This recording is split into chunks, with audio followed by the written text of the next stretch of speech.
up, everybody? Welcome back into the Play the Fight Song College Football Show. A Week 2 preview is upon us before Week 1 even ends. We already got you on deck for next Saturday. There's another slate of games, some awesome matchups we're going to break down tonight after we recap all that happened in Week 1. We'll try and make that quick, obviously, as Week 1's still going on with TCU, North Carolina, kicking off here in just about an hour Central Time. So this should be a fun episode to look forward to this coming Saturday. We had some scheduling conflicts come up, so the normal show will be on Wednesday night still. Don't worry about that. But we're going Monday this week. The boys are all here. We're excited to talk about the Week 2 slate and recap Week 1. But we want to remind you before we do that to hit the subscribe button, hit the like button, check out our fan perspectives, which are already streaming for this coming week. The Nebraska versus Akron preview and Jake, JT, and JP all did the Cyhawk preview this morning. So that is also streaming. Give those a look after the show tonight. All right, gents, how we doing? Ready to break down Week 1 and Week 2? What's the initial feels? College football officially back. The full slate kind of reminds you how hard it is to tune into as many as we want to. What do you think, Jake? Yeah, great to be back. I love how we're already previewing next Saturday before Week 1 is even over. But I think that's just like no work week this week, no work day to day. But then tomorrow's Tuesday and we're already thinking about next Saturday already. So that's just kind of we're back in the full swing of things where we're already looking for Saturday for the next Saturday as soon as it's over. And as particularly for Iowa State fans and Iowa fans, it's even a little bit more magnified this week as it is Cyhawk week. So get you a little more excited and ready for Saturday, even just a little earlier than usual in this college football season. In years past, since College Game Day's been to that Cyhawk game, what was that, 3 or 4 years ago now? It felt like the game kind of has lost a little thunder compared to what it's been on the slate for. I don't think that applies to this year. I think like Iowa State this year on the general scale of college football, it, to me, feels as big as Michigan, Oklahoma, and should be a ton of fun with both those teams looking to be what they are going to be. JP, how you feeling? How did you feel being on the 2-on-1 matchup this morning with Jake and JT, Iowa State? Yeah, I think it's just, you go into that game not really knowing what to expect. I think we tried our best to just stay as neutral through all of it and just go high level stuff. Obviously the X's and O's will show some of the best coordinators in the game in that one, but it was just stay neutral to kind of see it, try to see it from the other side of things and what's really going to create more problems for you than, maybe than where the advantages lie for your team. So it was an interesting perspective for sure. And I think this is the most hype we've gone into this kind of week with, like, there's not very many people that think Iowa's winning that football game Saturday. Like it's, if I'm being honest, it's not how people are feeling at all. And that's the first time it's happened in a while. Not that that's bad or a good thing. But it's just a different perspective in the rivalry and thinking recent history or even the history of it at all. When is the last time? Like you can say even like Iowa fans thought they were winning in 21. They were still 10 and Iowa State was 9. So that wasn't out of the craziest realm of possibilities either. So like you go past beyond that. Like I don't even know. Somebody said, the score predictions I've seen come through have all been, majoritively Iowa State. And if they are Iowa, it's within like a couple of points. And the Iowa State ones are like 10 to 14 points apiece. Like Iowa State's confident for good reason. But go ahead, Jake. Sorry. No, I was just going to say it's back to like that point is Iowa State. Somebody said Iowa State's only been favored in like 5 of the recent 40 matchups or something like that. So there's only been a select few times where they've been favored that Iowa State has even had a reason to be confident in. What is JP trying to correct the dog? That one. No, I'm laughing at the dog. He just feels like he needs to be in my grill right now. I'm trying to walk him back to the couch, sat back down. He'll follow me, sitting under the microphone right now. He thinks that's a bullshit take, I think. I will say last year, the Cyhawk game probably brought me one of my favorite 5 videos on my phone of JP after the game in the car, just infuriated. And I still have it. I rewatched it the other day and played it for somebody. If that happens again, it will be posted. And possibly I might post the last year's one. I don't think you'd be like, am I wrong to say you wouldn't be as pissed as you were last year if they lose, right? No, last year I was mad because there was no reason to lose it. You're mad again. You can see the eyebrows going.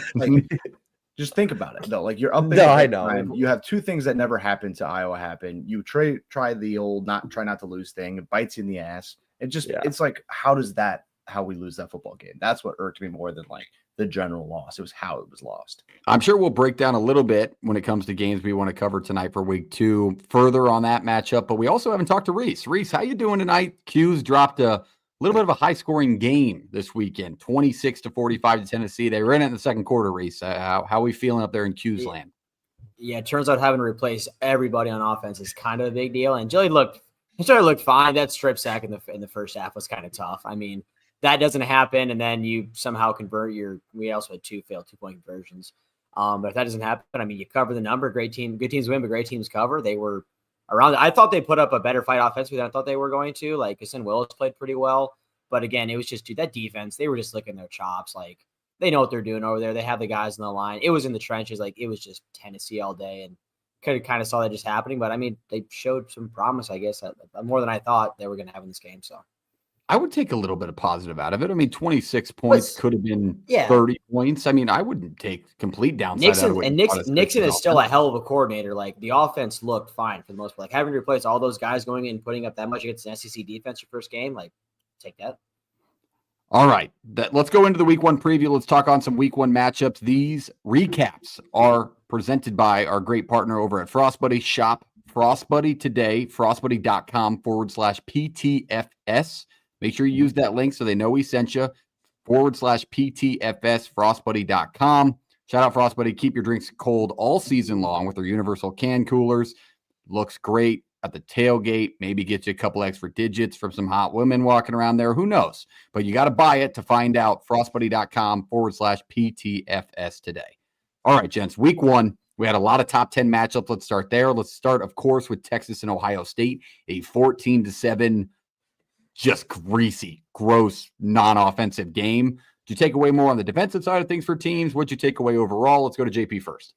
I was just going to say the defensive lines for both teams look intact. Even with stars leaving on both ends of them, we're still having one of the better front sevens between the two programs in the entire country going head to head. That was my biggest takeaway, is that both those defenses, even with the struggles at quarterback and how many weapons there were for both those offenses, defenses are going to be probably their best unit the entire year.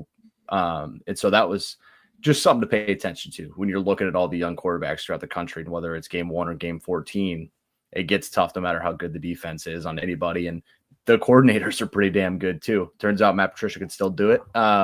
If you were ever questioning yourself and what kind of players they had lined up behind everybody in the 4 and 5 stars at Texas and Ohio State. So yeah, I think you're just looking at 2 top 10, probably top 5 units in the country. And that's going to be a headline the entire year for those two teams.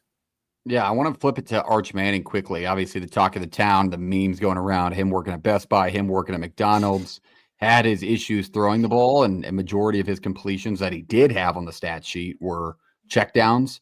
Really struggled to throw the ball downfield, but he made a couple of throws that were like, all right, that one makes sense. But what were your takeaways on Arch Manning and that Texas offense? Just really could never get it going, Jake. Yeah, Arch Manning sucks. He's going to be bagging groceries here in a year. He's never going to play it down in the NFL. All right, good. Did we get that one out of the way? Is that good enough for – yeah, okay.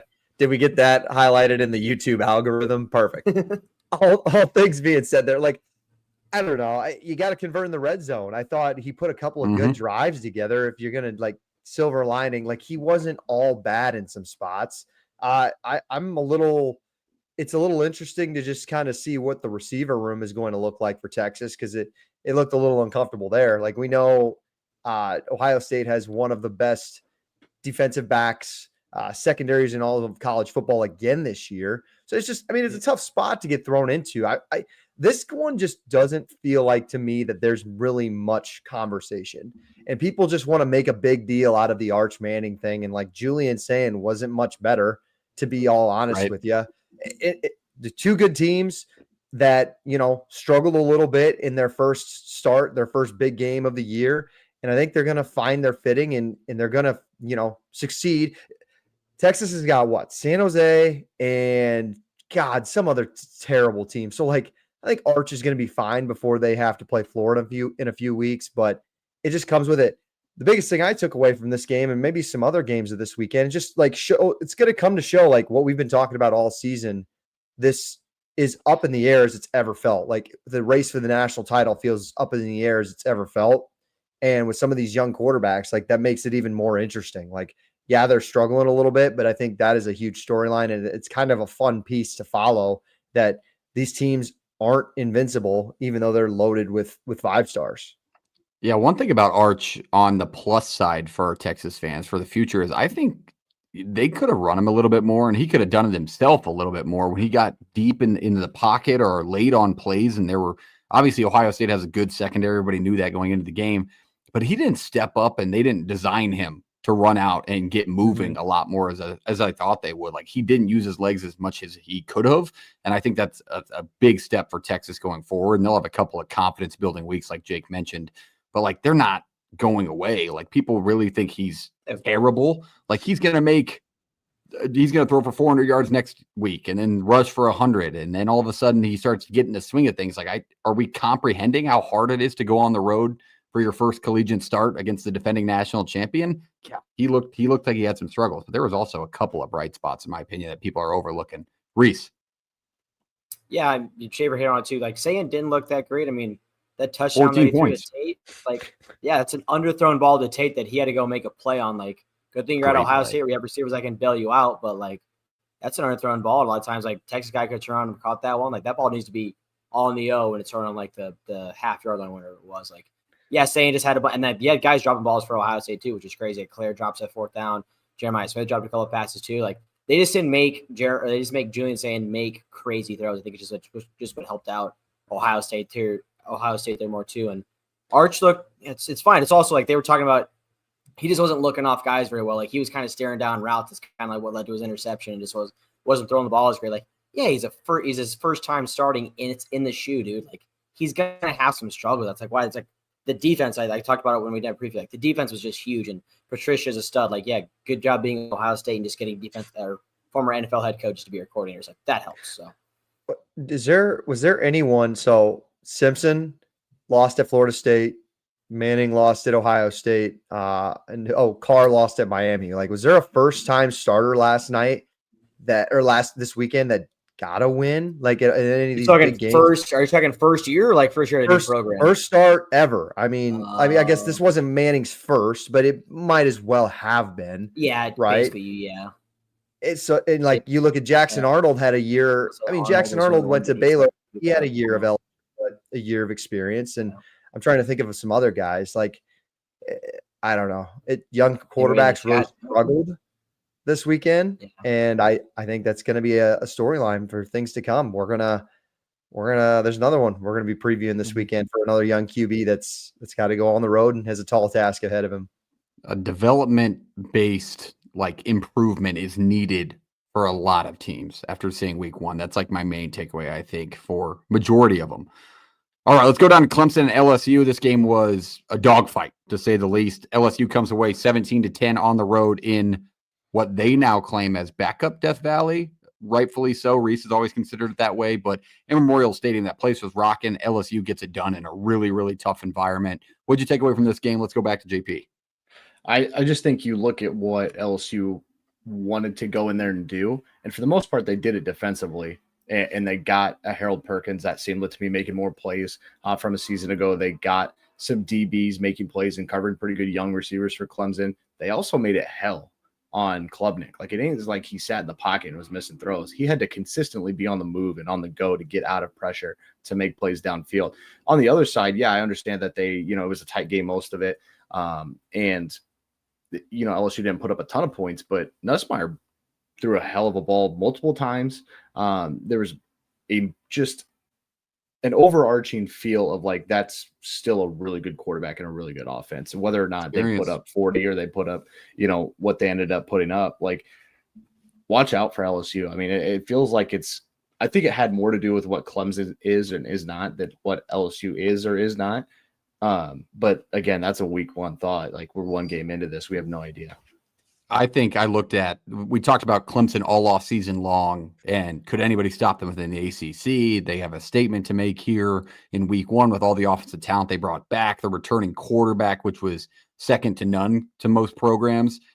And then they just couldn't get it going. So I think my most positive note here was LSU defensively, gentlemen. 2 years ago, limiting a Clemson team to 10 points felt like the moon from where we were sitting. So, I mean, 10 points. And Clemson was 3 for 13 on third down at home. A lot to clean up there offensively because they're going to run into defenses, maybe not as of caliber as LSU, but pretty damn similar. So LSU's defense gets a notable helmet slap or sticker from me because what a step up that group's taken in just the last 2 years. And they've spent some money on it. So they're finally getting some return on their investment there. Jake. Yeah, week one, we're going to try and save the overreactions, except for this one, because I'm over it. And I texted you guys after the game ended. I'm tired of Clemson. I set the table for them on Thursday. Like, so they get what they deserve here. I'm tired of it. It's put up or shut up. This is now 4 in a row against SEC teams, competent college football playoff teams. You're 1-7 in your last. Maybe that's. I heard that stat. I think it was cover 3 who said that. I don't know if it's against top 10 teams or if that was just SEC specifically. Regardless, this team isn't, in my mind, a national championship caliber team. Will they run the ACC? Maybe. Can they beat Georgia Tech on the road? Probably. Will they beat Florida State at home? Maybe. I don't know. There's new teams that are atop the ACC all of a sudden. Yeah, there's like good Wow. teams. Merge. But will it? My point is will it shock me if Clemson runs the table and wins the ACC? No. But if they do it again, I don't take them seriously because they're going to have to go on the road and play Ohio State or maybe LSU again or an SEC team, and that's it. I'm done with it. And if Cade Klubnik, saving all the stuff for the overreaction with Manning and saying and all that, Cade Klubnik is now in his 2000th college football game, okay? And I know he was under a lot of pressure, but if we're regarding this guy as the number 1 college quarterback right now and maybe the best pro prospect, in college football, I would expect him to be a little more composed and can sit in the pocket a little more because I thought he left way too early. His throws are inaccurate. Your receivers thought they could have been better. I mean, they were fine. You threw for 240 yards against LSU. We'll see where that goes from here comparatively. But you rushed for 31 yards, fellas. 31 yards against an LSU defense who might be a lot better. Like Blake Baker is one of the best. That's why they paid for him, right? But we'll see. We'll see if LSU is a top 3 defense in the SEC. I'm reserving those thoughts for now. So yeah, ridiculous that you're rushing for 31 yards. And I think that might be the best a part of Klubnik's abilities is his abilities to make plays and use his legs. And he didn't do any of it. So I'm tired of it. They might go on the road and beat Georgia Tech by 20 in a week. Don't care. I'm over it. And I'm over maybe talking about Clemson as this top 5 team for the rest of the year going forward. All right, Race, try and follow that one up. I was gonna say, yeah, it's heated, buddy. How do we really feel? I like that. No, I like that. It's fair. It's warranted. Guys, I mean, this team lost at home again, and they lost by 20 to Louisville last year, and they blew it against South Carolina. It's the same team. How many times do we have to watch this? Fair. I think that Phil Maffa loss too. I think that's what really hurt him. Huge. Like that 31 yards. Like that's a huge loss. Like that guy's 1,000-yard back last year, which yeah, a lot of that was on Klubnik and receivers didn't play as great. But I mean, if we could give helmet stickers to coaches like Blake Baker, like that defense was scheming up blitzes and different looks for Klubnik as well too. Like, yeah, that guy went from potentially being a first-round draft pick to maybe they don't even think about him that early anymore. Yeah, it was just a hell of a game. Like I thought Nussmeier threw that ball, that call that got overturned for a touchdown. Like that's an insane throw. Like you're not making that throw like 10 times out of 10. And he put that ball in a bucket. I think honestly LSU, I got to eat my words. I thought Clemson was going to handle this game if they win by 7, maybe 10. But LSU's defense just showed up and proved me wrong. So yeah, it's uphill climb for Clemson. We'll see where they go from here.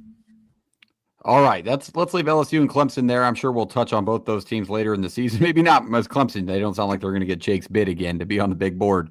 But we will move down the line. Let's go to the upset that everybody wants to talk about before talking about last night's debacle against our spread.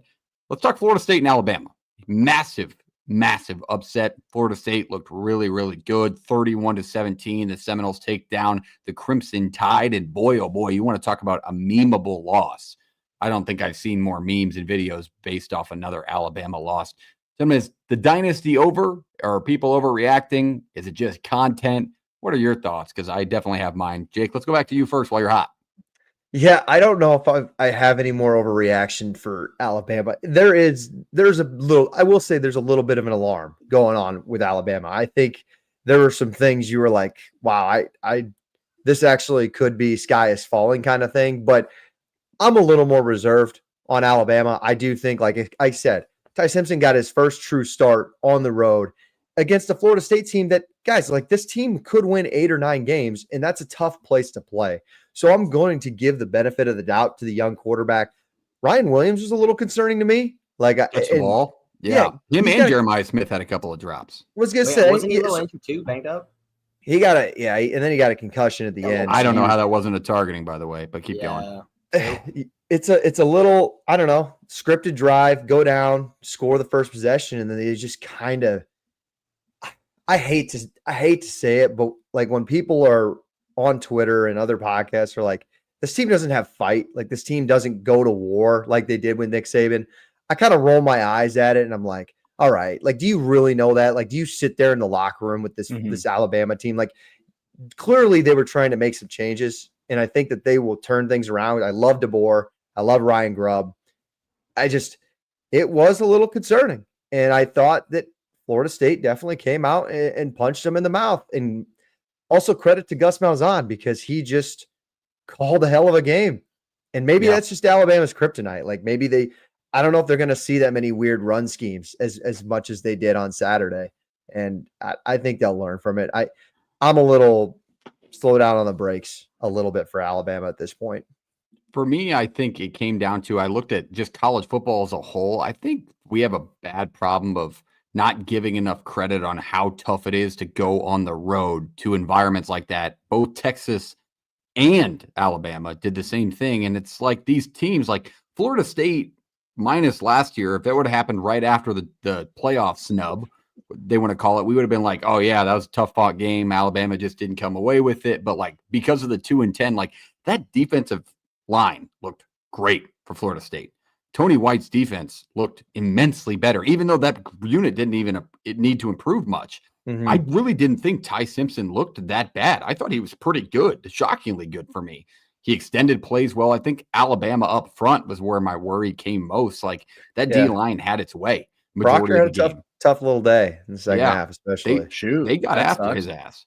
And honestly, I thought Simpson extended plays really well. I mean, he damn near got a first down on that last stop that they made, one of the better plays of the weekend, but he was a half a yard short. So I wouldn't sound the alarm for Alabama this season. Like I still think they have a chance to get to double-digit wins, which is the same thing you could say about Texas, and they're both 0-1. So, there's no sympathy for Florida State, but it kind of felt like a cool little underdog story yesterday, like the 2-10, the empty stadium, quarterback, the construction thing that was going on last year.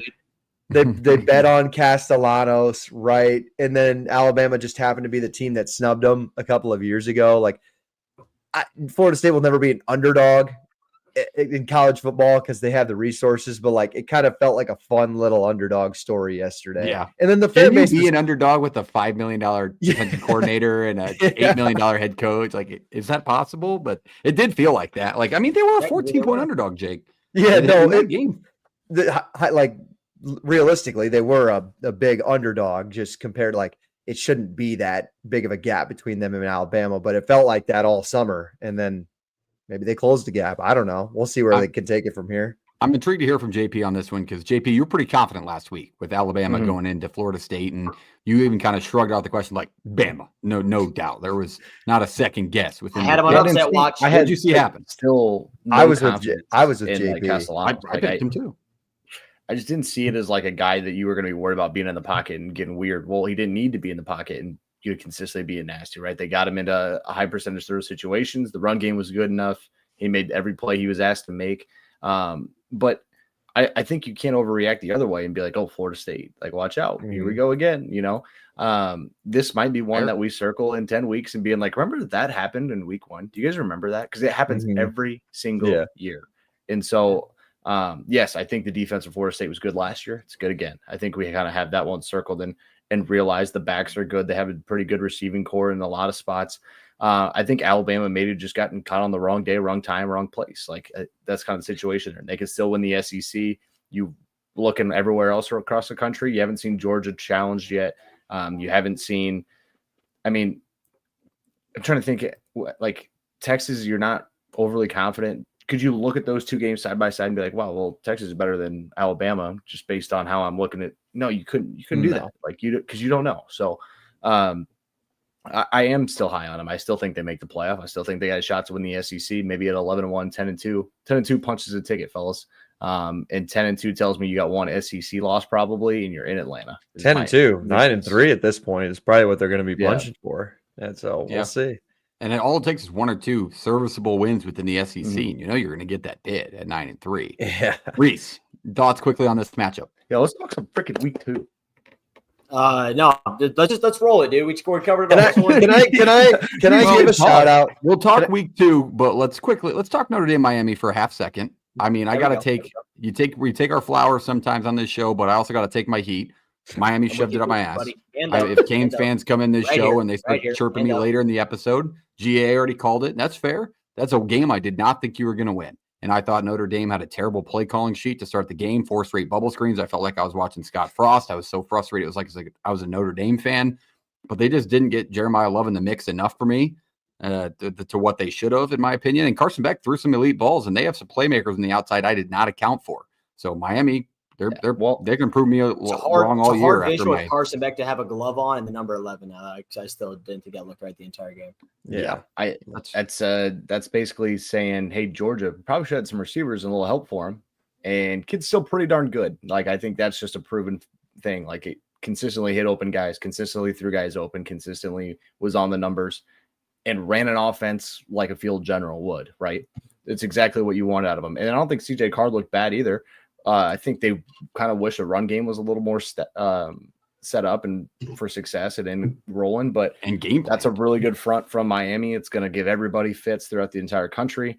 And they're a little bit better on the back end. I think Notre Dame found some pieces in the receiver room and in the tight end room that are going to help, but one busted coverage flipped that game from a chance of getting out of hand to keeping it tight late. I think, like, when I took Miami, it was more so like, I just thought people were not accounting for like the actual talent on the roster and like the ability to possibly win the offensive line in the line of scrimmage. And that's what they did. That's the reason they were up in that game early and throughout the whole thing. The line of scrimmage belonged to Miami in that spot. And that's not something people say about Notre Dame games very often. All right. Any other thoughts, Jake? You got to give us a couple of chirps, and Reese, I want to hear from you too on this. No, I thought that was the perfect Miami game plan. Like, I think that is going to be what the best version of Miami is this year. I didn't think Beck was great personally. I thought he was fine. And I thought some receivers made a couple of different plays. Like CJ Daniels probably gave us the best catch of the year.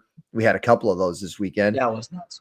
But I think like with Mesidor and Bain and some of those linebackers, like, yeah, that is probably the best defensive line. That's what a real edge rush looks like. Clemson in the ACC. Like, that is what that looks like, applying pressure on the quarterback. So, yeah, I think if they can play clean football offensively, Beck will be good enough to win you football games that way. But the defense and what's it, Weatherman from Minnesota? Heatherman? Yeah, Heatherman. Comes over from Minnesota, and I thought he was phenomenal last night. You got to be really excited about taking that first step for Miami and for Notre Dame quickly. Like, I thought the game plan to get the ball out of Carr's hands right away with your screen passes were fine. I think Price finally opened up the run game in the second half. But, like, I think that D-line is still as good as it gets in college football. Like, Boubacar Traore is just a unit, dude. Like, he's going to be probably the best edge rusher going forward, maybe next year or something. Like, he's a stud. So, but you got to get off the mat and play A&M next week. So, shout out to all the Notre Dame fans in those comments on our YouTube channel, just telling us that like we're clowns and there's literally no chance any of that happens. Wrote the blueprint for you, fellas. Sorry about that. Yeah, I was reading those, wondering why. I was like, I existed in that video. I don't think we bashed anybody. Miami. I know one dude was talking about how we only had 30 views, and then I looked in the views, it was like 400. I was like, buddy, you're just here early. Come on, man. I mean, they were give it a minute a little bit. He was just mad that we didn't glaze them enough, I guess. Yeah, I mean, whatever. We'll just move on from it. I think Miami tried to Miami a little bit in that. Yeah, no, they did. They tried to give it away. Yeah, they tried to Miami a little bit. The fumbled field goal off the Notre Dame fumble, like, and then Notre Dame should have capitalized on those stupid things. I thought no shot he was making that field goal. The Florida Atlantic. Yeah, no, and he drilled it. Yeah. Yeah. I was like, I'm I'm talking about the missing one it. that he fumbled too. How about the one he picked Yeah, up and then the Miami quarterback threw a block? He was holding the block, by the way. But all right, let's move on. Let's go to week 2. We spent a half an hour recapping week 1. We had to. One shout out Go because ahead. I spent here talking about young quarterbacks that blew it this weekend, but not Jaron Sagapulotele for Cal. Is that the best you got on that Good name job. pronunciation? Because I couldn't do That's any pretty better. Somebody good. get him. No way that's right. Yeah, Sagapulotele. That's how you say it. I I can't think do it's it. I'm just Kiawe saying, no, it was good. Sagapulotele. It was Went good. on the I'm saying road. I can't believe do you. it. True freshman, went to point to him and Corvallis, pronounce it. just put BTA to Oregon State. So there was one freshman that showed up, and he was a stud. So got to shine some good news on some young guys. before Bryce we move Underwood on to looked week good too, but we'll get to that. We'll get to that. Okay. We will talk about that because it's time for the week 2 preview. This week 2 preview is presented by our great partner over at No Rivals. Shop NoRivals.com. Use the code PTFS at checkout for free shipping on all of your awesome new hats. Got the vintage Texas Tech logo on after they put up 70 points this weekend. Check out their hats today. Shop No Rivals. Use all their teams. Let's check out all the teams they're adding by the day, all the new designs. Nebraska and Iowa have a bunch of new designs out there. Iowa State's on they come up. So give them a look. Check if they have your team. If they don't, request them. Get a new college hat for this season. Use the code PTFS. Shout out shopnorivals.com today. All right. Week 2 preview is here. Let's break down these games, gentlemen. We got 4 or 5 main ones we're going to talk, and then we'll open up the floor. Let's start with Baylor and SMU. This game's going to be awesome. We get to see these two teams who Baylor showed some fight, but definitely had their issues, which I'm sure we'll cover. And then we get to see a playoff team from 2024 in their first big matchup of the season. SMU yesterday was a 4-point favorite. That line could have moved by now. It's very early in the week. Let's break this one down from the top. Jake, do it for us. Yeah, I think it's coming down just a little bit to Baylor as SMU. Yeah, these are all Sunday lines, people. Don't come at me. I got to make the graphics early. No, they could have moved by now. We all understand it. It comes and it goes, and I think the money might start moving towards Baylor. I know you're going to give SMU a couple of points for being the home favorite, but we'll kind of see what this Baylor team looks like getting off the mat. I thought, Auburn has one of the better defensive lines in the SEC, and I thought they showed it, but I was really just disappointed in the lack of run push in the offensive line for Baylor. And this week's going to tell the tale of what this offensive line and this run game is going to look like moving forward for Baylor, because quite frankly, this team could be the last year's version of Colorado, where all they can do is throw the football. And they've got a ton of receivers. Like Trigg at tight end for Baylor was awesome. And obviously they got some other guys who are going to be really good, but they need to learn how to run the football. And SMU, while the defensive line kind of changed a bunch, this team was still top 10 in rush defense last year. So I think that that's going to still carry over, and they could give Baylor some fits running the football. I think this game could be pretty similar to that TCU SMU game. Was that last year where it was like 65-40 something, where it's just back and forth and they're throwing a ton. I think Kevin Jennings is clearly still good, and I think both of these teams can have a ton of success through the air. It's just which team can outmatch the other and which one is a little more balanced than the other. And I think it's all on Baylor to see what they can do running the football. JP. Yeah, I think you need to look at one thing and one thing here only. Like, there's a real chance that Baylor does have the weapons and can just pick apart an SMU defense in the secondary that's kind of reworking itself a little bit. And that's kind of the hope, I think. I don't think that Baylor's going to all of a sudden have a better run game in spots, but there's a ton of loss on the defensive front for SMU, a ton of turnover just on the defense in general. And I think that's where Baylor can make its money, is just using the multitude of weapons that you have on the outside and just going one by one and letting Sawyer Robertson just kind of pick apart a defense. On the other side, like, SMU has some turnover on the offensive line, but they still have guys who are, I think, honorable mention or third team all ACC a season ago there. Kevin Jennings is still there, more so by a stable of running backs like it was last year. But when all three of the top guys leave, it puts you in a tough spot. So they're going to go that direction. RJ Maryland returns at tight end after his injury. They have playmakers. You're not going to, have the high end names and brand names across the country, but these are really good receivers. It's a really good tight end room as well. And so I think that Baylor just might struggle to defend anything. And I like Kevin Jennings and what Rhett Lashley can dice up here, because there's a real opportunity for both teams to get to 30. I think that number sits at like 65, maybe somewhere in there. Real opportunity. Both these teams get to 30. I think SMU is the one I feel more comfortable with. I know I've seen Baylor and what they did, but when you look non-existent in one phase of the game, it felt really bleak there defensively for a while. I mean, I understand that like there wasn't Jackson Arnold's not the one I'm going to stand there and be like, he's going to gash you downfield consistently. But when he goes one read and then gets out of the pocket and grabs 15, 20. It's the same thing Kevin Jennings is going to do to you. It's the same exact concept, probably with, the receivers. I think Auburn has the edge there. That's one of the better receiver rooms in the country. But I'm going to take this quarterback in this situation just as much. And now they're at home, and Baylor's, they got to get up and they got to find some form of just complete reset before you end up 0-2 with 2 power conference losses before conference play even starts. I think you put it perfectly, JP, because if I'm a Baylor fan in this situation, and I don't want to relate it back to Nebraska, but let's use Nebraska as an example, like the struggles Nebraska had with Brendan Sorsby last week.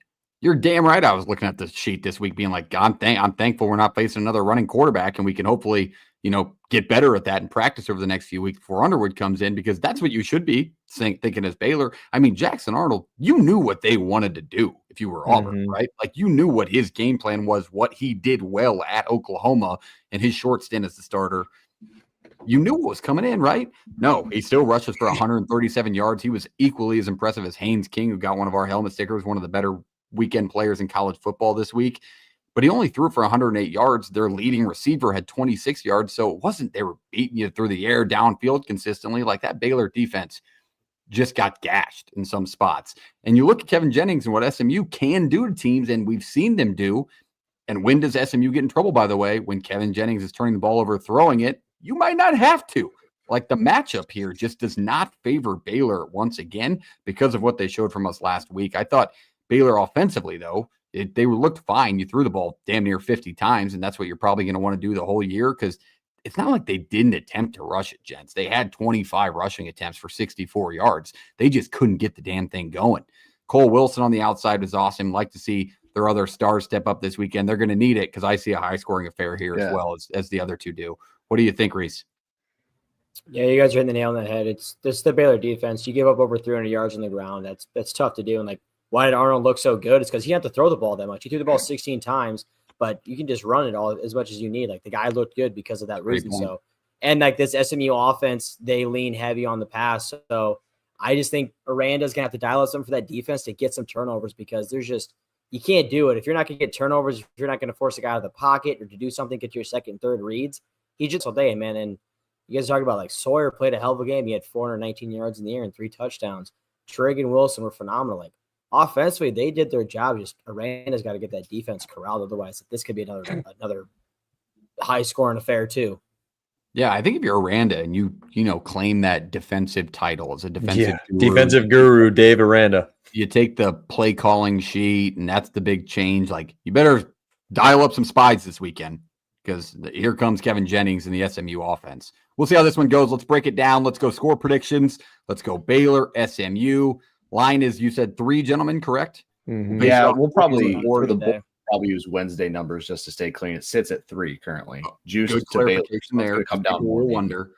Baylor, SMU, who's going to win it? What's your score prediction? Let's go backwards to forwards. Reese, you first. Give me the home team in this spot. I really want to take the Bears if you're going to give me plus the points, but they just didn't do it at home defensively, so I'm going to take the home team here this time. I like it. JP? Yeah, I'm going to take SMU here as well. I think I have more belief in what this team is going to do than I do Baylor. I think Baylor's still a question mark and can still be really good here in the weeks coming, but now you got to stop at just another high-powered offense and a quarterback that's more experienced, and a guy who's probably going to be in his bag a little bit to win another game within the state of Texas, because you got to win recruiting battles down there. So I'll take Lashley in the home ponies.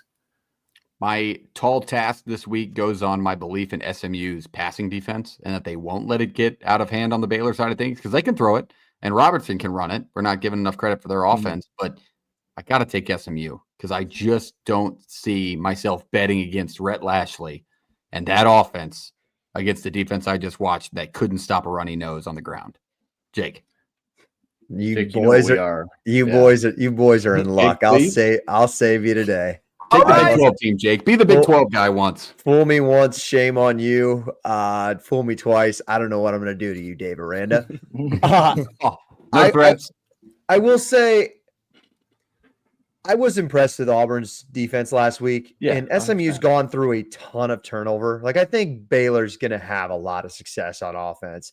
And Oh, I yeah. like That's what Keaton makes it work. Thomas at linebacker. Like, I think that's a guy that can spy a Kevin Jennings. Mhm. And maybe this defensive line takes a little bit of a step up against SMU. But yeah, you lose this, it just pile on.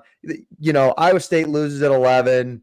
Baylor loses at 11. The Big 12 just continues to pile on their just dog shit resume this year. So this is be exactly what we need. But I'm going to put one more time. I'm going to put some faith in you, Dave, and hopefully you can make his lack of adjustments in the second half is what pissed me off. Like, how can we not force Arnold to throw the ball? Can we just let Singleton get free one what time? literally every defense had success making him do last year against Oklahoma, which forced the transfer. Yeah, they didn't I'm do not that very convinced well. that this SMU offensive line isn't just as good as what Auburn was putting out there. That's It's not fine. better. Yeah, no, It's got, I'm like, not three disagreeing. offensive- I'm not three NFL disagreeing. prospects on it. It's got I all just wanna see ACC it. candidates. I want to Yeah, see it. that's fine. It's This is not the week for me, and I All can right. be proved wrong so fast. 3 on SMU, 1 on Baylor. That closes out that game. That one's going to be must-see TV, an absolute in-state battle you got to watch. Let's keep it moving. Let's go down to the next game. Illinois and Duke battle each other this weekend. This game, baby. I'm glad to have Illinois on the big board. If you would have told us 3 years ago, hey, a couple of years, you're going to be talking Illinois-Duke as a marquee matchup going into week 2, I'd have been like, what the hell are you talking about? Here we are. Luke Altmaier and the Fighting Illini absolutely drubbed Western Illinois. Duke did the same thing to Elon. Gentlemen, let's break this one down from the top. JP, you go first. Yeah, Mensa and Duke decided to play with their food a little bit for a half. I think that was 10-10 with Elon at half, and then it was like pretty close. I think it might have been 17-17 or really close there late. And then they just started scoring late fourth quarter to kind of put this one away. Obviously, Mensa was still very good. The Duke defense itself just kind of felt like they were just there. They weren't really there fired up or anything. Could I they? have There was one like thing- 11 people in the stands, by the way. Yeah, I know. Shout out. There's Be like, one thing Duke. I think everybody was prepping for this weekend. Maybe they were practicing or something like that.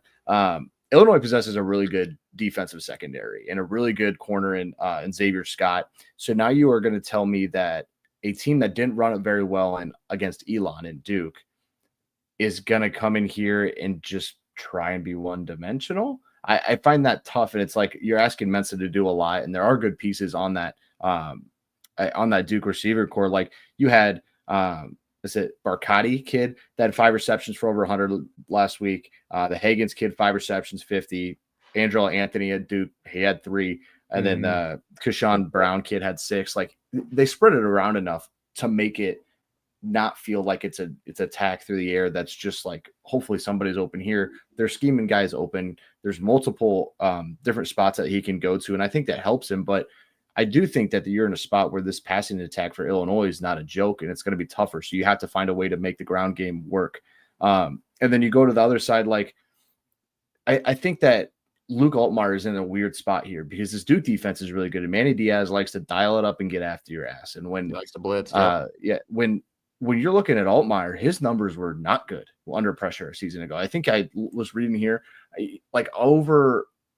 between 15 and 18%, his completion percentage dropped under pressure a season ago. And that's a number that was already at 64. So you're talking almost sub 50, if not under sub 50. Math is hard. I'm not really worried about that right now. But it draws up, like, here's the problem for Illinois. Like, the offensive line will be solid. They like the running back room, the reworked the receiver room in some spots. But if he's under pressure and making poor decisions, it doesn't matter. And that's where Manny Diaz is at his best. And is when he's getting guys and quarterbacks confused and uncomfortable and not feeling like he knows where the pressure is coming from and being able to adjust anything. And so that's the flip side of that. I do think that they're going to have success defensively and get to him a couple times. It's how many mistakes does Altmaier make and how many times can he just beat them on, get the ball into his hands and negate pressure with the run game. Duke had a not great offensive line a season ago. Very poor in your run push metrics and your pass metrics as well. This isn't the same Illinois defensive line it was the last couple of years, but they've always been pretty darn good, and they really like the kids they brought in from Wisconsin in the linebacking core as well. I think this over-under is at 50. That's about right for me because I think there's going to be enough here. This team or this game screams who's going to make less mistakes at quarterback. That's where I'm at on this one. So excited to watch it because I don't think people realize Duke's still pretty darn talented. And if you're Illinois, like this is test number one to prove that 9-3 last year wasn't a fluke and you're really worth, the playoff hype. Illinois always gets into these early season matchups or home and homes where they played Kansas a few years back and they took them down a couple of times, and it really built them to, I think, what Luke Altmaier is now.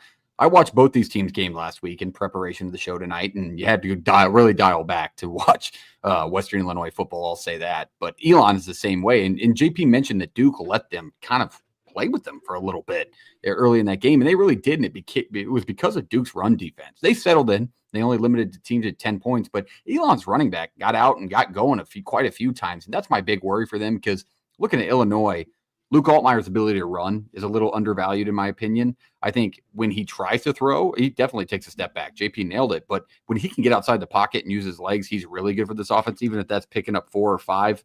I think they showed a couple of viable option ads on the outside. Justin Bowick, the transfer over into Illinois, he was really good last week running routes, and he's a huge body. So I think they have viable options. They replaced Pat Bryant really well. Thank God, because they do still have experience in that room. But the biggest takeaway for me on Illinois was their offensive line.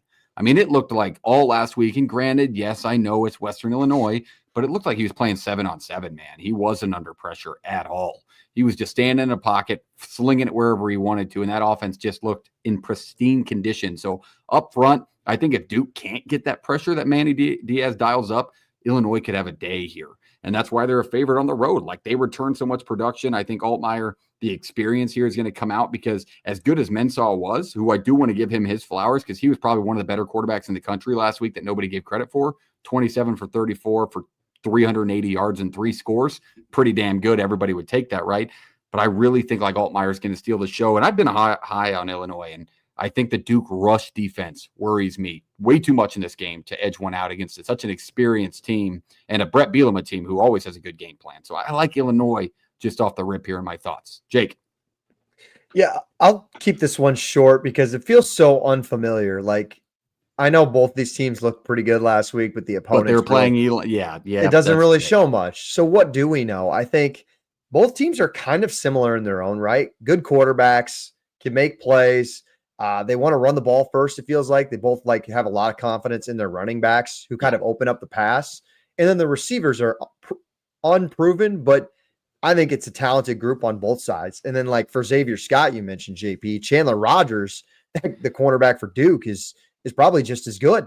So it does feel like there's a lot of similar spots within both these teams. It makes this one fascinating. I'm excited to keep an eye on it. Reese.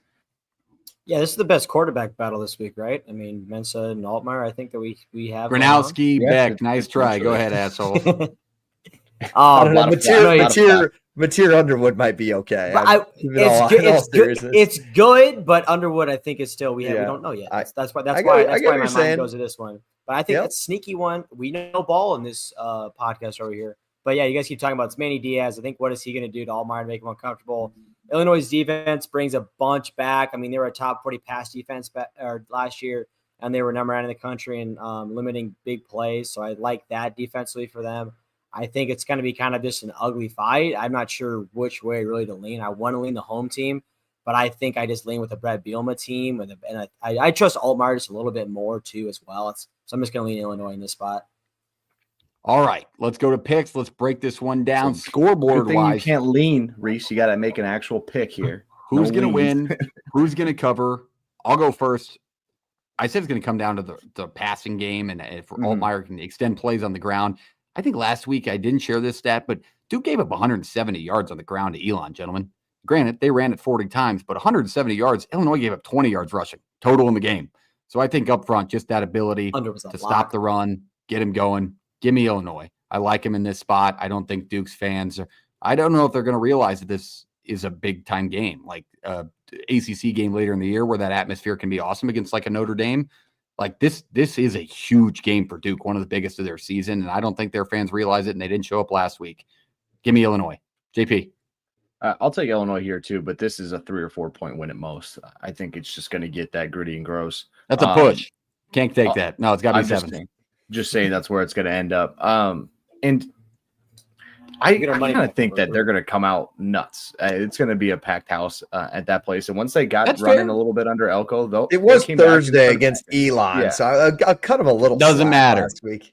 Season opener, Jake. I think Mensa is good enough to continue to make plays. I think Altmaier is good enough to continue to make plays. But I'm going to go with Brett Bielema, who's I feel like a team that maybe doesn't beat itself very often. Never.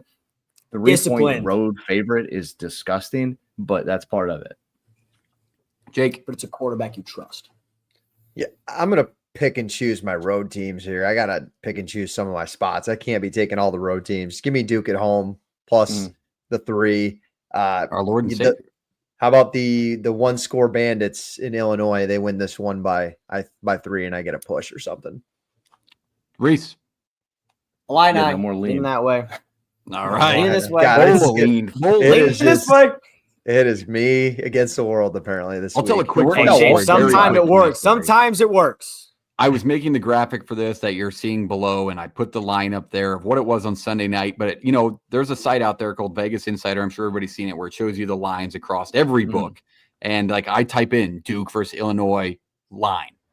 It pops up Vegas Insider. I'm not looking at the date. I'm squinting my eyes. It says Duke minus 12.5. And I'm squinting my eyes. Is this the worst line of all time? It was basketball. Yeah, I was going to say it's the basketball line. I was over under 168.5. I put my house on this. It was unbelievable.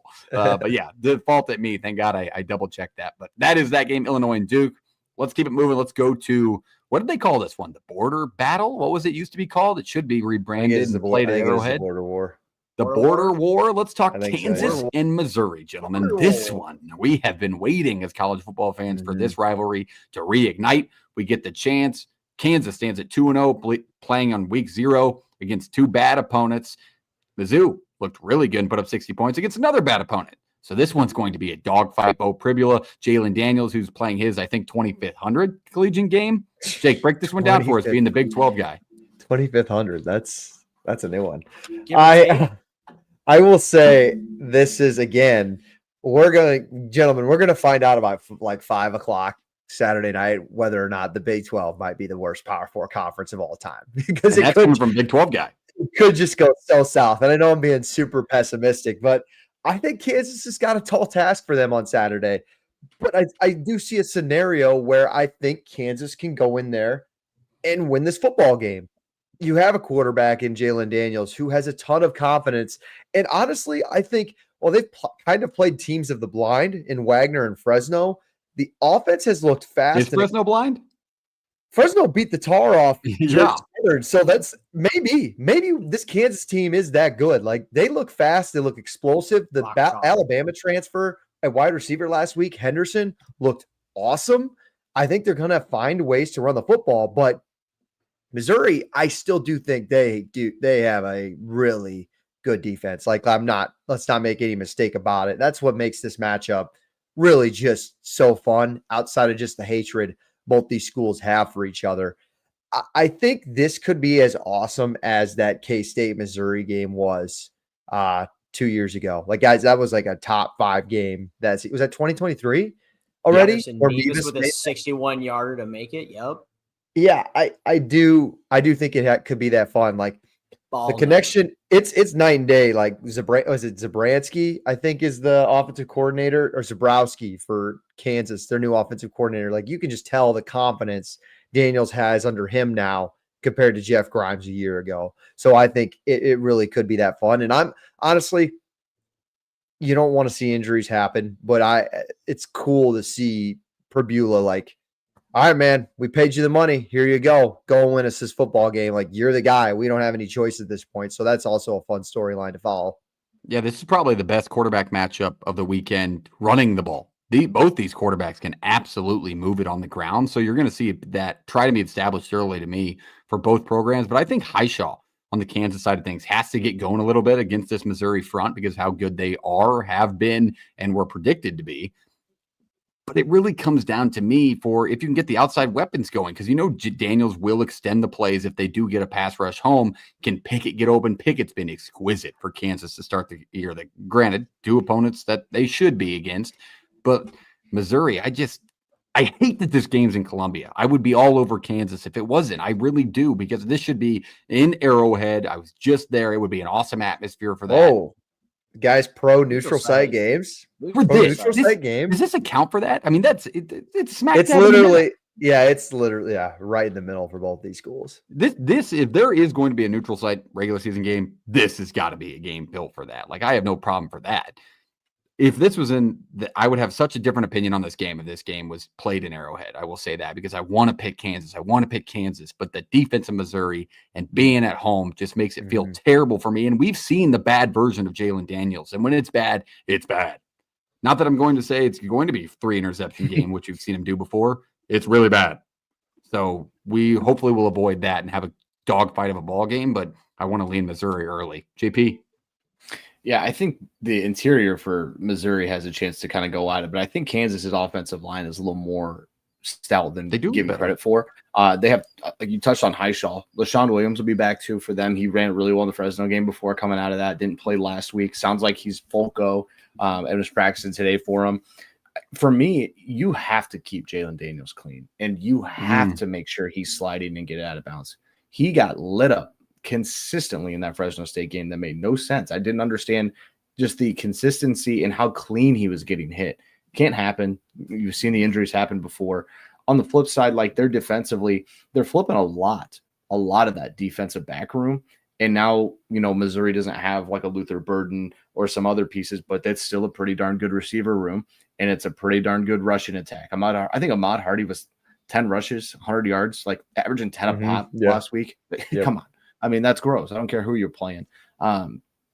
So I worry about Kansas defensively and really trying to slow down this attack. Not that Missouri is going to try and pick and pop you consistently and be explosive, but they're going to lean into 2 really good backs in the run game. They're going to let Bo hit probably high percentage throws consistently and controlled drives. Kansas, I feel like, is more so looking for the couple of those shots to land. You get 1 or 2 haymakers throughout that, maybe one early, one in the third quarter. We're still in this game. Like, that's all it's going to take. So I am excited to watch what that offensive line looks like and for Kansas versus this defensive line for Missouri.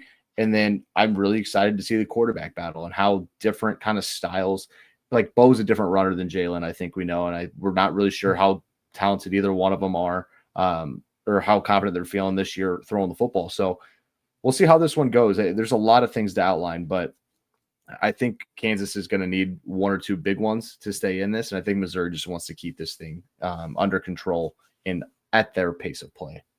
All right, Reese. I feel like I can keep going to you last, so apologies for that. But let's hear from you.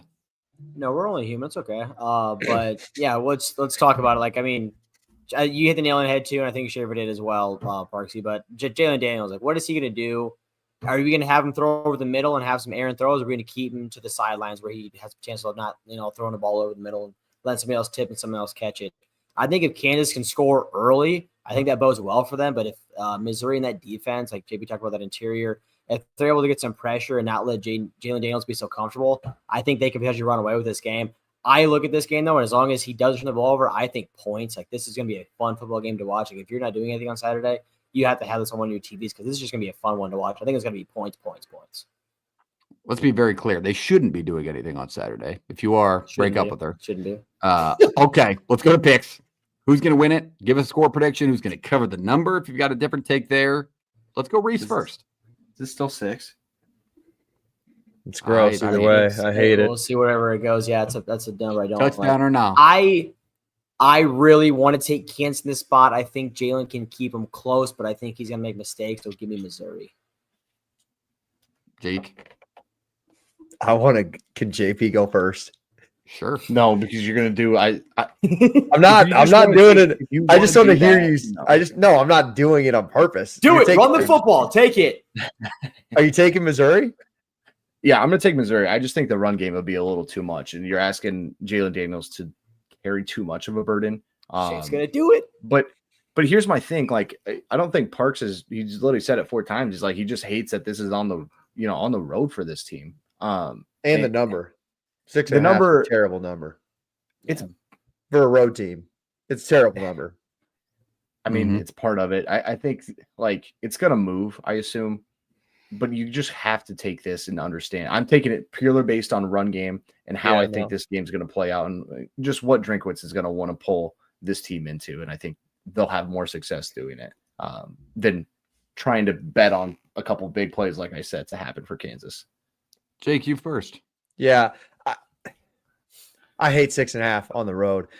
Betting on Dave Aranda makes me kind of want to vomit. Made me want to vomit last week, and it kind of makes me want to do it again. But I feel a quiet confidence betting with Lance Leipold. Like, I think I know this team's going to come prepared. Are they the better team? On paper, I don't think so, at least up to this point. And what Ahmad Hardy could do actually does kind of concern me. But the strength of their defense right now is that defensive line. The linebackers are fast. So I like Kansas coming out. Maybe just get up early. If they blow the game, whatever. I don't care. I need you to cover. But I think Kansas comes out well prepared early. So I will take Kansas on the road. Feast or famine week for Jake. That's our guy. I'll do it too. Give me Kansas. All right. Screw it. Okay. Screw it. I'll take it too. If you don't have to, you can go back on your pick, but I absolutely I can't not. I've been such a Kansas guy. This is where they burn me. I've been burnt like this before, doing this, betting against teams I've talked up the last 2 years. I'm not doing it. I think I'm going to go back and try and track when, like, me and Reese are on a team, what our record is versus you two, or like when me and Parks pick the same versus the other two. Like, I think that'd be really intriguing. That would be a good. That would be a good one. That'd be a good one. Yeah, it's all on Twitter. Or what happens when one of us goes solo compared to everybody else? Well, we know when we're all in unison how bad that goes. It's not good. Yeah. It's not good. It might be worse than game day at this point when we're all in unison. It's absolutely atrocious. But all right, that is Kansas and Missouri. Right? The border war. Please. That was a crazy chirp in there. I respect that out of that. He did go 1-0. He couldn't have done better than what he did. All right, let's go to Michigan and Oklahoma, the star of the show, host of College Game Day this week. Bryce Underwood, John Mateer, 2 new quarterbacks, 2 new uniforms, I should say. Break this one down for us, Reese. You first this time.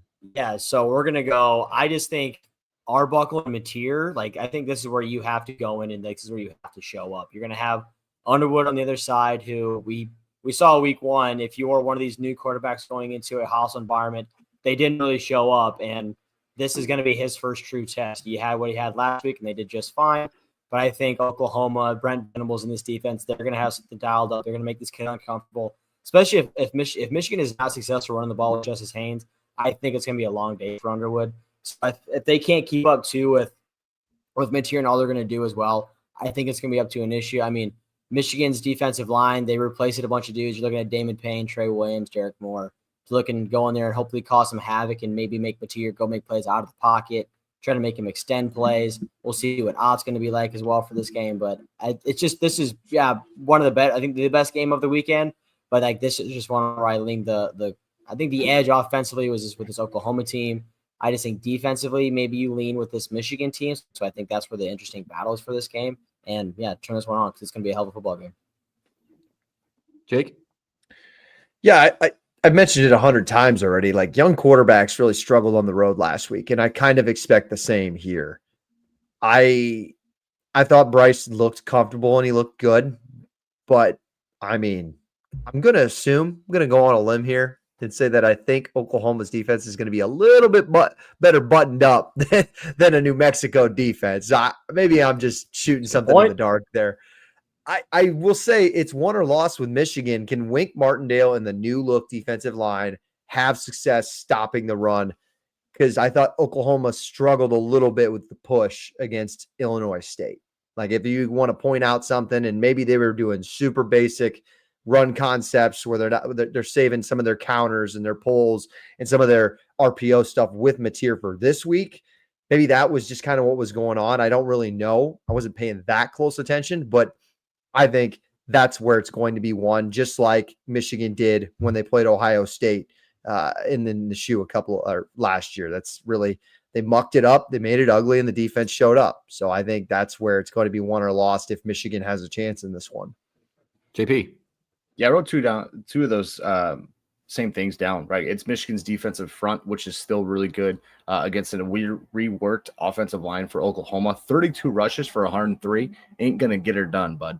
I understand that like Mateer was just able to hit wide open Deion Burks and some other fellows consistently downfield, but you ran it 32 times. Like, no, not like scramble. Like we were running the football 30 plus times and only scratching 100 yards. That's a worry.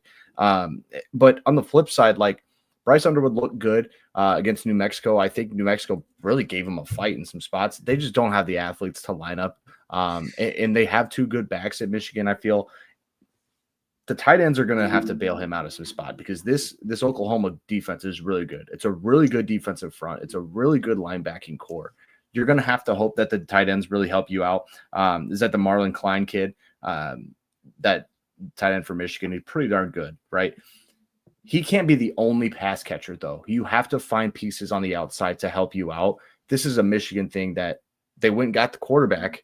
Well, what's the receiver room look like? Because I'm not really sure that that's all solved. And if you're making this kid force a ball and have to throw kids open consistently nonstop, and you're not giving him high percentage throws, it might be a long day for him.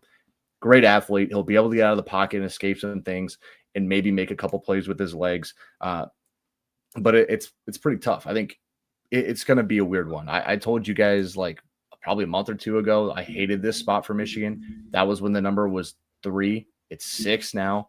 Probably has a chance to come back down, but it's going to be close. You have been talking this game all off. I hate it. I love Oklahoma in this spot. I think this is like, I don't want that to be what the run game looks like, obviously. But I like Mateer here. I mean, a lot of really good throws he made last week. Again, I understand the competition difference, but if we're going to talk how good Bryce Underwood looked, we got to say John Mateer looked pretty darn good as well. So what quarterback can make more plays with their legs and what run game can get popping first? Because bad run game versus a really good front or pretty good run game against probably one of the nation's best fronts in Oklahoma. So it's going to be tough. Michigan DBs too. Like last thing, I swear, like the DBs for Michigan are pretty solid. They're lacking kind of that All-American type right now that they've had because they've had really good corners for a long time, like Sanders Still and those guys. There are so many weapons to be worried about on that Oklahoma team. So many good receivers. Like you have to cover them all. And if this kid gets out of the pocket, I like the scramble drill with Oklahoma and what Mateer can find. I don't know if I've been as confused for a game this early in the season as I am for this matchup. I just can see it go either way. Like you talk about the moralic side that we've seen from Michigan play out for them. Like, sure, this is the last game Sherrod Moore is going to coach for the next 3 weeks. Am I wrong? Right? This is it. He just gets the first 2. So is that going to be a play into Michigan's, game prep? That we've seen them have success with that for big time matchups in the past. But they had to replace a lot, gentlemen. They gave up 17 points to New Mexico last week. And I'm not sure if you saw the media coverage New Mexico had of like their coach on the sideline actively during the game talking about like, we got a close game here. Like they were hyped to be in it. It's not a team that looked like they expected to be in that spot. And they had some struggles with the past game. JP, you mentioned the new defensive backs. They are lacking that All-American that seemed like it carried this defensive unit, but they were really good against the rush, which makes me worried because Mateer does that really well when he has to. But Oklahoma's weapons, it will come down to if Michigan can stop the run. And it's not groundbreaking to say that, but that's really all I can see through in this game. And young quarterback versus somewhat experienced quarterback, not probably to this magnitude. This is probably the biggest game, in my opinion, that John Mateer's played. That's what I would say in the national spotlight. Yeah. So how young is both quarterback in this exact spot? Who's going to be more prepped? I got to give the edge to Oklahoma being the home team. Yeah. Hate the number. Did it come down to 3? Because I would like it a lot more just to push. Yeah, I would say it's higher. It's higher. It's up. Oh my good God. Well, it was 3.5 yesterday. You should have taken that if you were going to be on Michigan. Yeah, if you were going to be on Oklahoma, you should have gotten it yesterday. But I hate it. I hate that. But I'll take the home team. I think Norman's going to be absolutely rocking. I think Michigan has to force at least 3 turnovers to win the football game.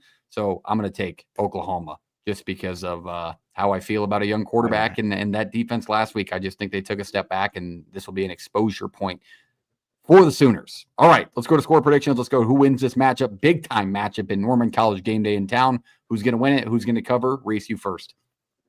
I'm going to take Oklahoma in this spot. It does make me nervous. Tennessee went in there last year early, and their defensive line just handled them. But to give me OU in this spot, I think they got way too much going for them. This is JP's It's feast or famine week for Jake. I mean, it's what do you want to do, man? I mean, I would say I'm taking Oklahoma. I think that. Yeah, no, I this is a sweep. Oklahoma. Okay. Like, my confidence. Okay. This is the most best. confident.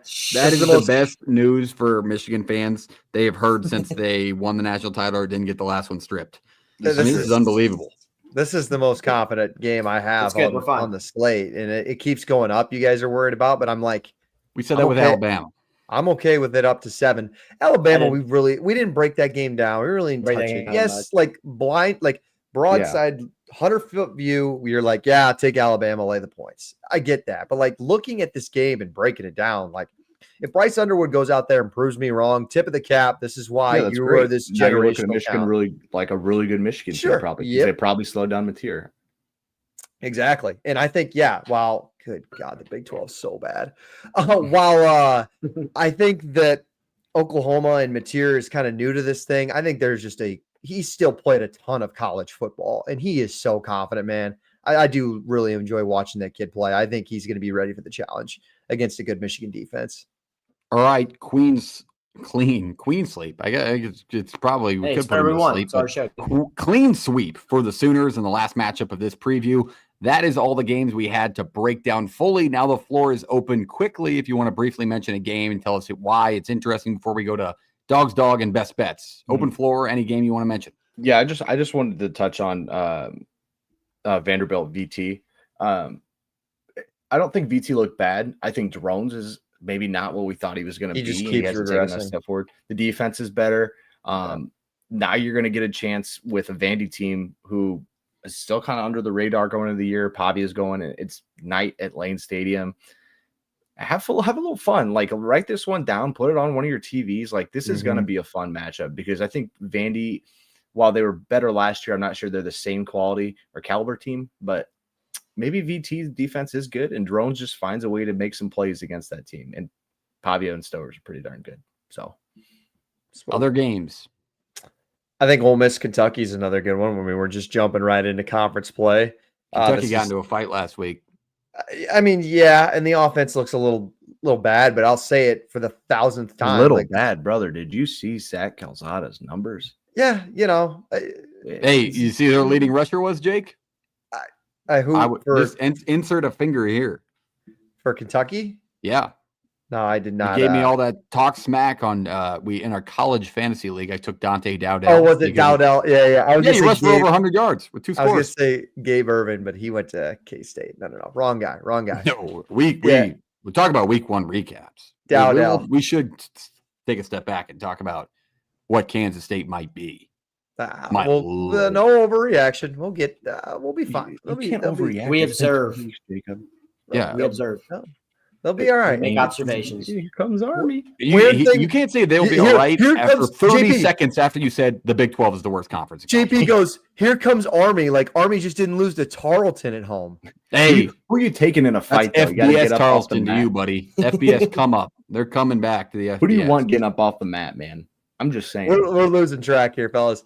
Ole Miss at Kentucky. Austin Simmons' first SEC start on the road. This is a Kentucky team that I think still has a really good defense and plays good football in the beginning of the year. And it's an Ole Miss spot where kind of a little bit of a revenge spot after going into Oxford last year, coming out with a win. So the storylines in that one are pretty interesting. Now, do I have any confidence in this Kentucky defense or offense? Sorry. No, but they got it done last year. So maybe they can do it again. All right, let's get into the betting segments for tonight's show to wrap everything up. We're a little bit long. We had to recap and preview in the same week. Won't happen again. Show, baby. Let me. All right, let's go. ATS roar. Let me run through the ATS, and then I'll give you the standings on Dog's Dog and how everybody's best bets went. Here we go. Quick here. ATS boards going into this TCU UNC game. Jake, overall 6-7. Oh, don't say my record. I'm 7-6. Reese is 7-6. Parks is 6-7. JT's 5-6, right? Only one above 500 at this moment is me. Me and Reese are the only ones on TCU tonight. No wonder he wanted to share it. Well, I could be 500 and Where was still- all the only human, updates dude. last year when I was Only up like human. 10 games? What Yeah, is or going last on with this? Best the bets. update. Best bets. We went 2-2 as a show. Winners would be Reese with that under that we posted in discussing this, and then Jake pick. as well had his hit. Me and Parks both drop ours. Georgia Southern got ran out of the building. Decided not to make any stops in the second half. Notre Dame And- wet farted. And Yep. ND just lost straight out to Miami. So that's a 2-2. And then dog. We actually had 3 covers. So we went 3-1 there. Reese in Not bad, Syracuse was the lone droppage there. So 2 Very points close. for me and Jake based on the 10+ number that we took, and Parks 1 point on being under 10. No outright. I know winner. that absolutely Wait on it. sucks, by the way, because I got 9.5. Like if I would have I known the asked. rules pre-pick, that stings. But yeah, no, it actually worked because they only lost by 8. So Yeah, 7 I'm wouldn't ready have to worked out. roll. Let's rock. Okay, let's go to dog first before we go to best bets. Underdog of the week. Who do you like? Got to make a pick here. There's a lot of spreads out there, some big numbers. Who we feeling? Let's go to the grease ball himself. Reese, can you redeem yourself? Are we sniffing this? Are we taking the bait, boys? But I'm looking at Gainesville, I think. I'm looking at USF plus the 17.5. I know it's early. That's We're taking the that's called bait. We're taking the bait. We're just Right. trying it. I don't know. You I've have been looking at- Miami next week, right? There's another one that I'm looking at that I thought about. But I No, think this don't one's say more fun. anything. I'm Just not take the taking one. it, JP. All Calm right, down. I'm making taking the sure, one. man. I'm not Jacob I- Schaefer here. I know what I'm doing, buddy. It's crazy. I got a stray there. Can I ask, did we Did you do decide that? are we not doing like 1.5s? Does that not count? Yeah, like it's got what- 3 or more. 3 or more. Yeah, 3 or more. So like Vandy doesn't count, or sorry, UNLV plus No, 2.5 it's 2.5. against UC. Is that 3 or more? I'll give you this. You can have it if Wednesday it's at 3, because we're doing it a little. So then earlier in what? the week. Okay, so my backup plan, if that don't work, Yeah. give me Baylor. I'll take Baylor. Okay, perfect. Plus There you 3. go. I'll take Baylor plus 3. I want some bigger numbers. I want to have fun with these. That's why we made a point system, Reese. That's why we made a Mark, point you got system one? this year. JP, you first. Oh, this looks pretty familiar, huh? This is just a Big 12 team going to Athens, Ohio. Only a had the- 3-point. I thought we were gonna do our favorite. segment. Had that one written down. That's Ohio plus 3 with Yeah. West Virginia coming into town. I have Watch two- out, watch I out, have- watch out. Hey, I have Rutgers 2.5 battle with there, them last Jim. week. I had 3. Did it move? That's why. We'll, no, I won't say we'll give you anything. 3. That's I won't say fine if we're gonna anything. make it qualify for you. But It's I've 3. just seen. Okay. Our Stuff greasy ass, my Ohio. greasy ass. We talked about this in the offseason during preview season. Give me Delaware plus 23.5. Delaware plus 23.5 at Colorado. Hens got their win last week. Don't look at the Talked helmets about their behind him. expectations for being in the FBS. You know they Delaware quarterback plus went down, 23.5. Doesn't matter. Haynes King fumbled 3 Yeah. times in the first quarter. They won the game. I just need him to The lose kid by from 21. Iowa, by the way. I don't know if you guys knew that. Look at you should be hyped on him. Plus 20. They lose by 21, and I win my No, bet. the one that got hurt, Delaware's quarterback that got hurt was from No Norwalk. wonder and he's then went to Iowa soft. Central, I think. Get him out there. Yeah. All Norwalk right, kid was Delaware soft. plus 23.5 is my greasy Okay. dog. I do believe in it. I saw glaring issues in Colorado. Okay, let's go to best bets now. These are the positive side of things. Bets you feel really good about. Probably not going to be an underdog because it would have been your dog's dog. What's your best bet of the weekend? How do you feel? JP, you first. I'm taking Ole Miss. Minus 10. Yeah, 10.5. I saw 10.5. Yeah. 10's a good number too. I'll take 10. I like that. All right, Ole Miss over Kentucky. 10 on that pick. Mhm. Jake. This doesn't. I got Mississippi State at 9.5, but it's like 6.5 or 7 right now. So I don't know if I'm necessarily. I thought I saw Getting- 7. Yeah. Yeah, but I got 9.5 yesterday. That's just not fair to the listeners. That's- So It's Yeah. called the Sharp. I am jumping on it. early. StuFighter.com. Yep. Reese actually mentioned this, kind of gave this tip away earlier when he was talking about the Kansas Missouri game. He's like, it's gonna be a lot of points. Well, the points are pretty low there, Reese. It's at 51.5. So yeah, I'm gonna Yeah. take the over in Kansas, Missouri, please. Thank you. Yeah. Reese. Good one. I'm following Schaefer's lead in this one that we did last week that I killed him with. How about Texas minus the 36.5 versus San Jose State? That's a That's- fun one to me. Those are my Spartans who dropped one to Central Yeah. Michigan last week. They scored 14 against Central Michigan, man. Like Texas is going to be pissed. They're just going to go out and just let it all eat. And even when the second stringers come in, San Jose ain't going to score on them. Texas is going to go put up 40 at least. All right, I'm punting mine to the audience because I feel great about two of them. And I want whatever the first comment comes back. Could be Jay Bird, could be Clay, could be Billy, could be GA, whoever's still in there while college football is going on. You make my first bet for me, but I'll give you two. I'll give you this team minus the 9.5. That's North Texas for all you podcast listeners. Minus 9.5 on the road at Western Michigan. North Texas put up a shutout last week, gentlemen. North Texas and shutout, not in the same sentence. Feel great about it. Mestamaker looked awesome. Granted, Lamar sucks. Still feeling great about my North Texas Mean Green. My other pick, it's even worse, Jake. You're going to hate this. You're going to hate it. How about Texas Tech minus 48.5 against Kent State? That's what I had. That's what I had. Not enough. That was my second one. Not That was my enough. second one. Dude, Kent State got the win against Merrimack last week. They're back. That's Time their to go win. back to That's all they reality, need. boys. Time to go back to reality, boys. That's all they need was the one win. They got to feel big and good. That's That's about better it. than last year. It should be illegal that Texas Tech gets to schedule Pine Bluff and Kent State on the schedule. That Two of the cannot. worst 48.5, programs not at both enough. levels. It's terrible. How can we let that happen? If nobody comments because they're all watching football, that's respectable. I heard- Watch on a replay. I'm taking Texas Tech as my pick. Minus I heard 48.5 somebody makes go- me feel really that good. one. They go. I heard somebody on another podcast go, "Yeah, Texas Tech, I think looks like top 3 in the Big 12 this year." We watched 1 week. They played Pine Bluff. What has that shown anything? I mean, well, Kansas State doesn't. I feel like The we can money draw paid out, conclusions dude. there. Money pays. I mean, they're- All right.